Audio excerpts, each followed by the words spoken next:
What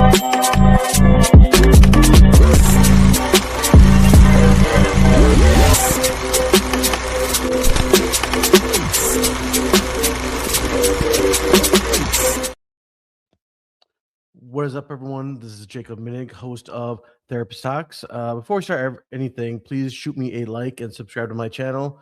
Again, I love and appreciate the support y'all give me. I'm really grateful for it. And again, get ready for another exciting reaction video. So I got Bruce Rivers again. We're going to do another reaction video of him. Today we'll be going off of the Somali fraud in Minnesota, because right now there's a lot of issues going on. Yes, there has been a lot of Somali-owned businesses being committed for fraud, but let me just say this right now, okay? All ages, race, creeds, individuals can commit fraud. Somalis are not the only individuals committing fraud in the state of Minnesota. I want to make that clear. Just within a year or 2 years, you know, the Evergreen Treatment Center got committed for fraud. New Way, their outpatient, got committed for fraud. All races and religion do it, okay? So I don't want this to be like an attack on the Somali population, because that's not okay and that's not right.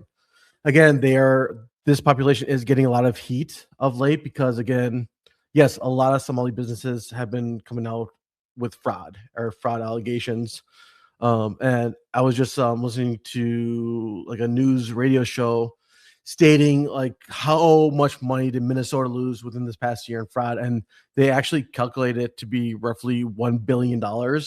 Again, this is treatment centers in Minnesota committing Medicaid fraud, autism centers, housing resources, or housing resource centers and whatnot, all again committing fraud. Millions and millions of dollars just wasted on just evil guilt or evil shame, or not. I don't even know what I'm even trying to say right now, but it's absolutely horrible because there's a lot of people suffering who need that money. And so again, I'm super excited that Bruce got into this because I'm really interested to see what he has to say regarding this. And recently,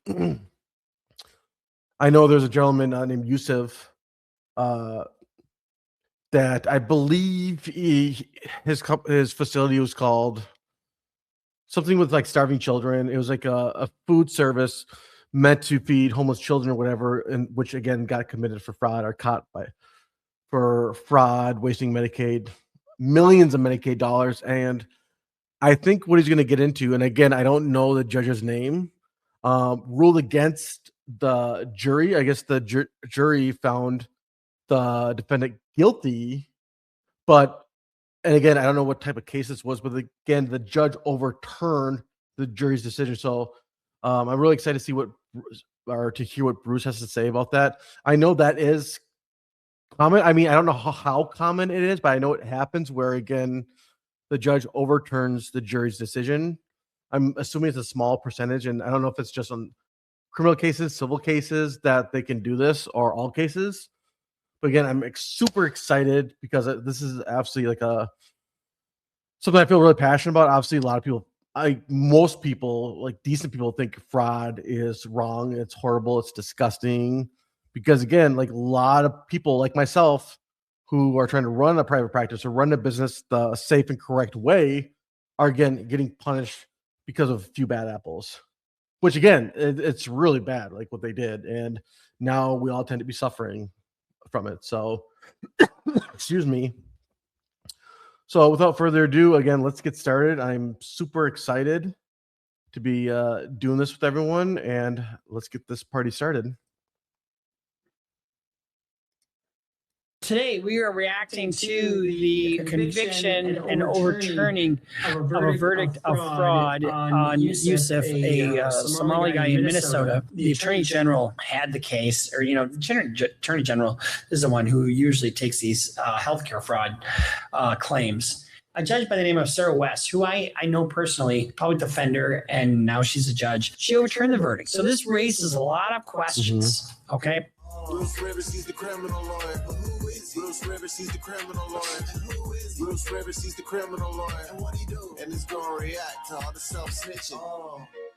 Hi, this is Bruce Rivers. Welcome to another fun-filled episode of Criminal Lawyer Reacts. I'm Bruce Rivers, your board-certified criminal defense lawyer, coming to you with my pearl handle pistol cufflink so graciously gifted to me by my former, my son, our former content genius that you knew as Michael Rivers. God rest his soul. I know we started out I just don't want to forget about him. That's why I do that. Okay. If it puts you off, too bad. Go watch somebody else. Anyway, and I miss him terribly, as you probably know. And let me just tell you, there's so many people that have been. Yeah, again, if you haven't known, Bruce's son, Michael, amazing man, really helped him with his YouTube channel and went to law school, same law school as his father, Bruce, did. Just an amazing producer, amazing person. I heard even from other people that Michael was such an amazing human being in person and unfortunately passed away due to drug use. And we're just a little bit past the year anniversary of his passing. So again, I wish, Bruce and his family nothing but the best, and prayers for you and your family, Bruce. And yeah, absolutely.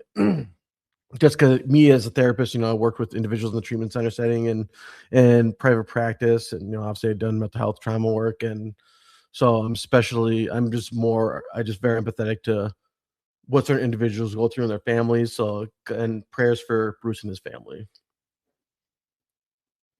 Sorry for your loss, blah, blah, blah.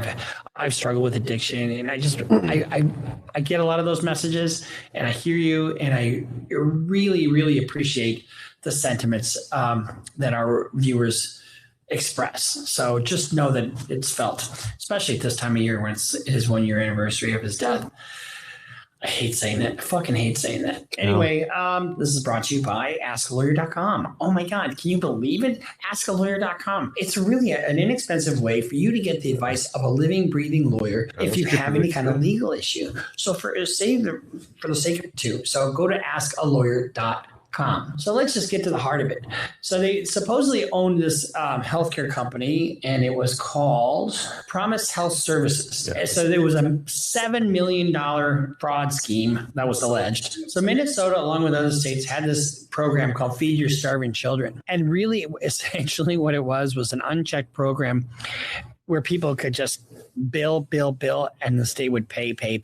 Feeding Our Future, operated out of this Twin Cities office building, is a nonprofit sponsor for free meal sites of the federal child nutrition program. And when COVID hit, accused now of becoming the center of the largest pandemic fraud in the U.S. This particular case that we're talking about today is Abdifatah Yusuf. We have an inordinate amount of Somali Americans living in the Twin Cities. I don't know how that came to be, but they must like the snow and the cold. Well, Somalis have lived in Minnesota for more than 30 years now. Early 90s, right? Thousands came as refugees of a civil war in their homeland, and their populations in this state.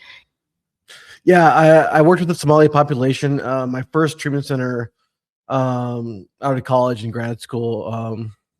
Shout out to Yusuf, actually, Alliance Wellness Center. And so I may know a little bit more about the Somali population compared to like the average person. But yeah, there was a civil war, I believe in the early 90s or 80s and whatnot, that sent a lot of those individuals here. And it was just a bloody, horrendous war. Just hearing what these individuals talked about, what they went through, just so much trauma and PTSD during that war and whatnot. And yeah, and I forgot, there was something signed in Minnesota that gave them safe passage here, or I don't know. But again, I think Bruce is going to get into this. But again, there's been a lot of obviously ICE here in Minnesota because the president wants the Somalis out here. And again, I don't know all the details and whatnot.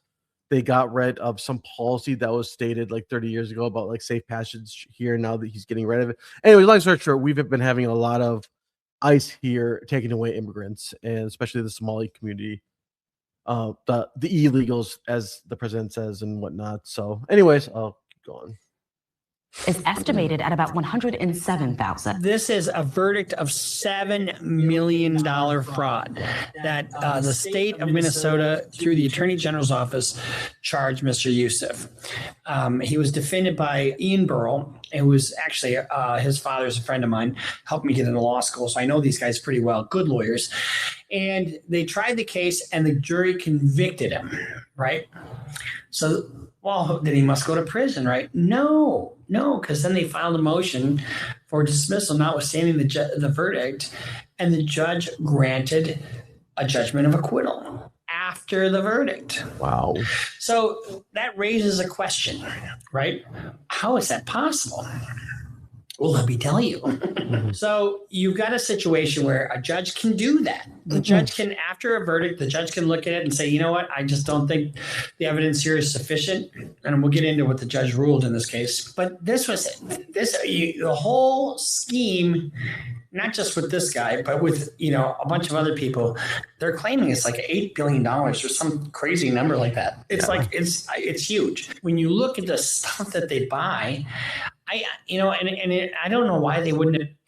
So 8 billion. I don't know if he means 8 billion by this certain individual or 8 billion when it comes to all the fraud in Minnesota. Because I think, President Trump was saying somewhere around the ranges of like 6 to 8 billion, but now I think we believe it. Well, again, I'm not saying those numbers are wrong, but I think we're estimating at least over $1 billion, which is insane.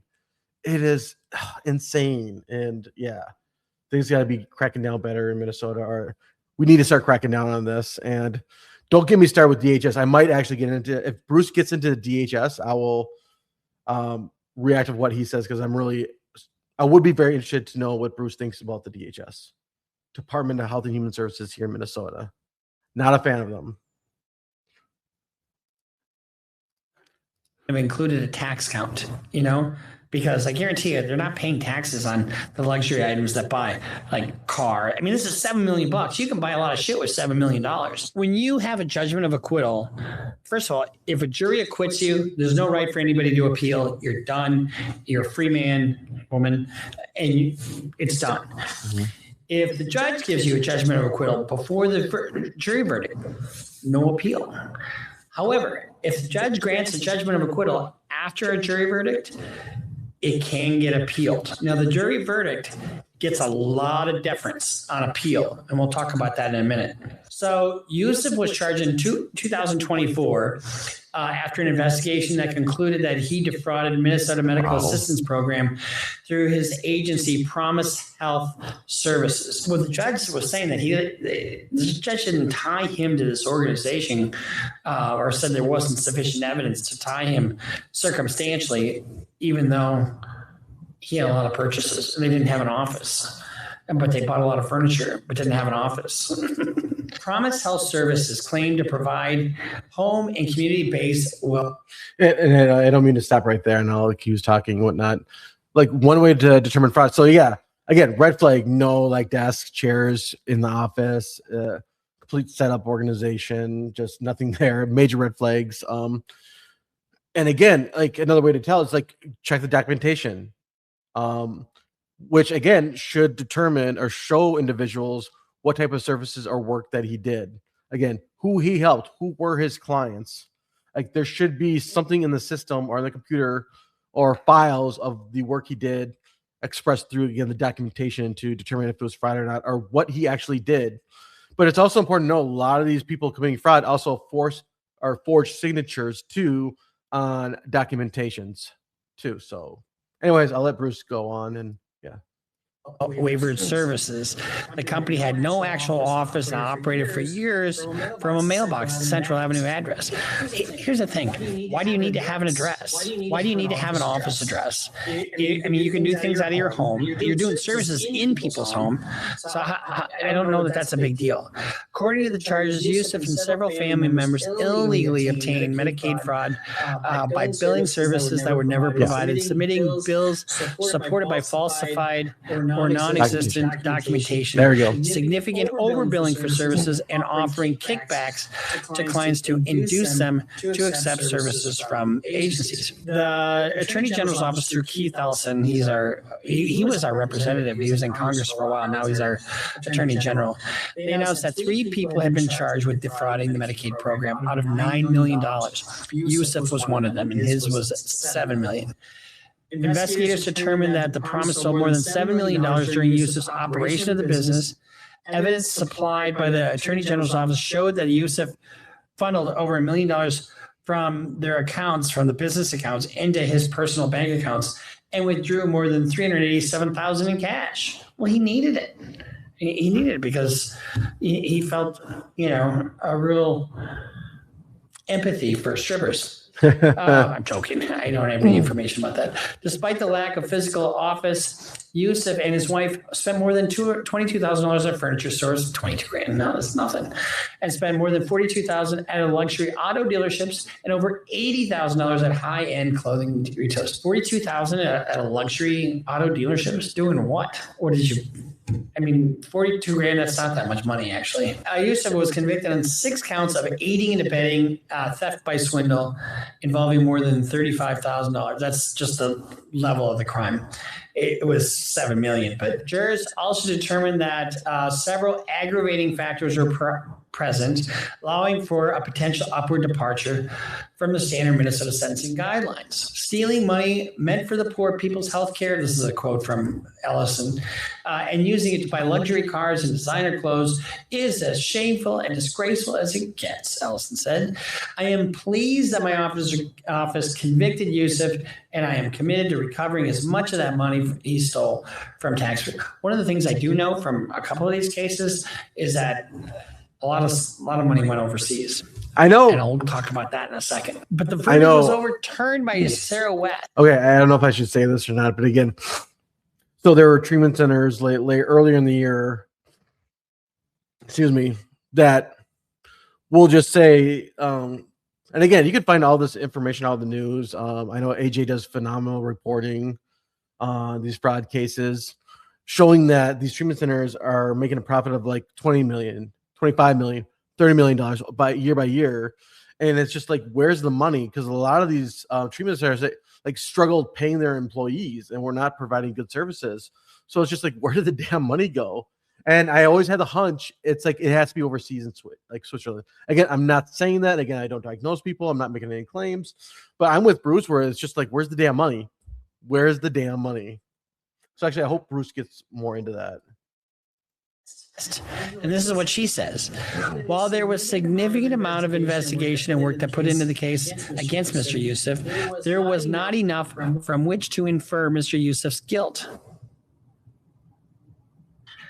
While the court is troubled with the manner in which the fraud was able to be perpetuated at promise, the state's evidence did not exclude other reasonable rational inferences that are inconsistent with Mr. Yusuf's guilt. That's a really tough standard to meet. And what it really means is there's other reasonable hypotheses that could go with innocence and that the jury didn't consider those. So now you're left with this. What are you left with?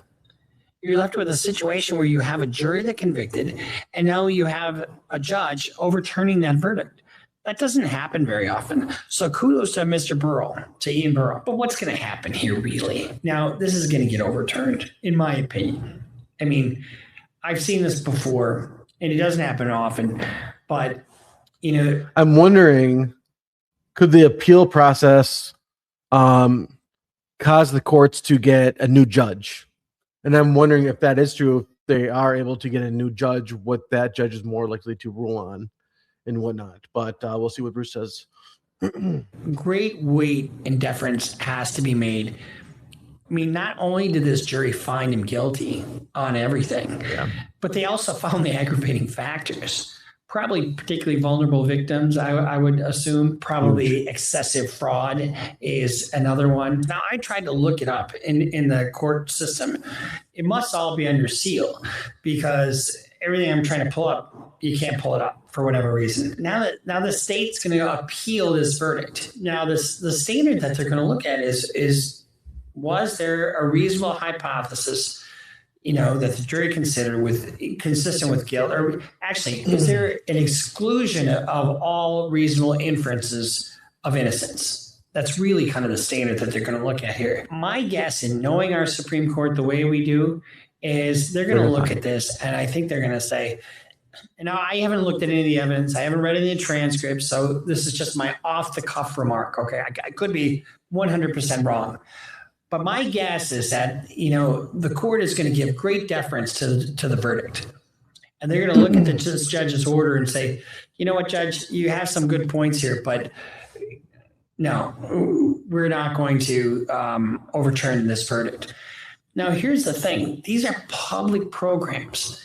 And you've got housing programs, you've got feeding your starving children programs, you got all kinds of these programs. And the level of fraud that we're talking about in this community, I mean, these are almost all, immigrants running these programs. Most. Somalis. So 78 of these people have been charged. 59 have been convicted. So there's a real high conviction rate. I'm going to guess. I mean, and why wouldn't they go after them for tax charges too? I mean, honestly, because you think they pay taxes on the cars of even just the cash that they took out of the business. I'm sure they didn't write that on their fucking W-2 or on their 1040 easy. You have an autism program that went from 3 million to 400 million in the course of just a couple of years. Wow. Who's asleep at the switch? I mean, who's ever writing these checks should take a look at this. I mean, before they're written. Again, is it Department of Health and Human Services? Like, why does it take so long for the state to, again, investigate these Medicaid fraud cases? I feel like, again, DHS and whoever else is just waits to the last minute or just waits till like the FBI get involved and whatnot to do something. Like, again, that's my biggest pet peeve is that why wasn't this stopped sooner? And again, I think that's just DHS not doing enough work or they're not putting enough effort to, again, stop these issues a lot sooner. It just astounds me. Yeah. So according to, let's see, this is an article written by Ryan Thorpe and Christopher Rufo with the City Journal. Minnesota is drowning in fraud. Billions in taxpayer dollars have been stolen during the administration of Governor Tim Walz alone. Democratic state officials overseeing one of the most generous welfare regimes in the country are asleep at the switch. And the media, duty-bound by progressive pieties, refuse to connect the dots. In many cases, the fraud has allegedly been perpetrated by members of Minnesota's sizable Somali community. Federal counterterrorism sources confirm that millions of dollars in stolen funds have been sent back to Somalia, where they ultimately landed in the hands of the terror group Al-Shabaab. As one of the confidential sources put, the largest funder of Al-Shabaab is the Minnesota taxpayer. We don't know that for sure, but it's possible. Our investigation shows what happens when the tribal mindset meets bleeding heart bureaucracy, when imported clan loyalties collide with political class too timid to offend, and when the accusations of racism are cynically deployed to shield criminal behavior. Well, that's what another news article said, is that the state was too afraid to do anything to be considered racist in a way, and that's how they would look trying to stop the Somali population, or these individuals in the Somali population, for committing fraud. So again, in an act of fear, chose not to intervene as quickly due to appearing racism or racist. Going after them, maybe they were asleep at the switch at one point, but you got 59 convictions. Yeah. And hopefully they can recover some of that money. But my guess is a lot of that money has gone overseas. And if it's going back to Somalia or Kenya, I know some of it has gone back to Kenya.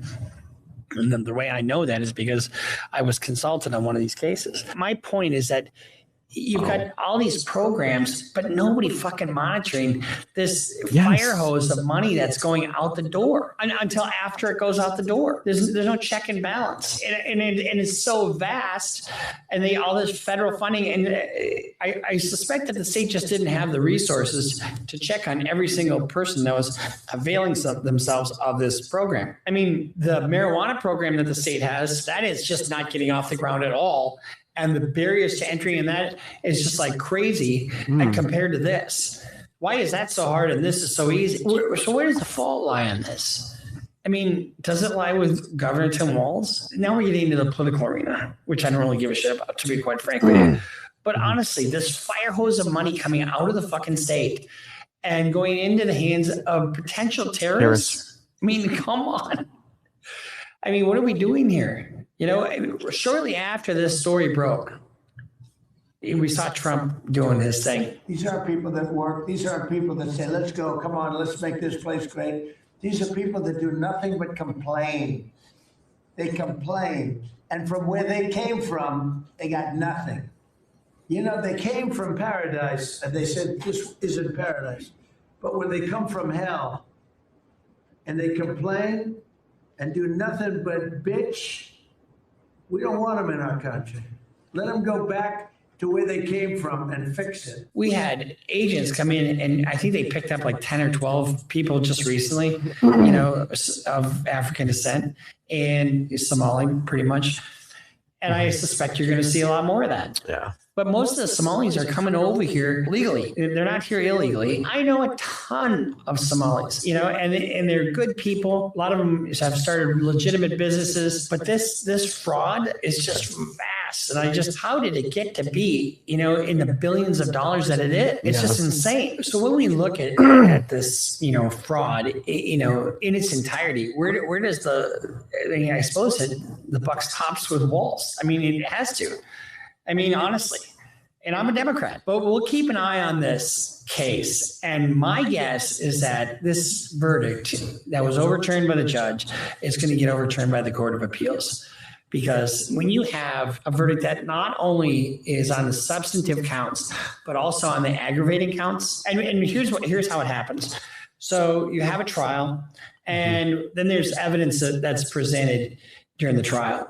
And then the jury has to decide also if there are aggravating factors. And not always, but it's called a Blakely jury. And so what the court does is, you know, at the request of the prosecution, is submit a separate questionnaire to the jury after the verdict. Okay, now that you found this, answer these questions. And if the answer is an affirmative, they found aggravating factors. So if the jury finds aggravating factors, that gives the judge the option then to sentence above the guidelines. But instead, she threw it all out. It is a very tricky legal situation. But for right now, Mr. Yusuf is sitting pretty because he's acquitted. Now he's up on appeal. And I think his whole thing is under seal, which I think is also, because I tried to get access to the verdicts and the verdict forms, and I can't even get access to anything. And that's why I was trying to figure out what were the aggravating factors. My guess it's the level of money that went out the door, the type of victim that we're talking about, particularly vulnerable, you know, that kind of thing. So we'll see you next time here on Criminal Lawyer Reacts. Make sure you subscribe, follow us on Instagram, follow us on Twitter, sign up for Patreon. If you sign up for a $20 Patreon member, we will send you a hoodie. Oh my God, what a deal. And just make sure you do that. And also there's all kinds of other merch you can get because your loved ones are just waiting for their stocking. And inside their stocking, they're looking for self-stitching gear. Yeah. See you next time here on Criminal Lawyer Reacts. I'm going to do that. I'm going to subscribe to his channel as soon as I can. Again, another phenomenal episode by Bruce. Everyone check his stuff out. I'll put all of his information on my note page or on the notes. And he's just a phenomenal attorney. And if I ever, again, get into law school, make it as a lawyer, I definitely want this amazing man as my mentor because he knows his stuff and I love his work. And again, he's probably not watching this, but Bruce, I'm a huge fan and I love your work, my man. I truly do.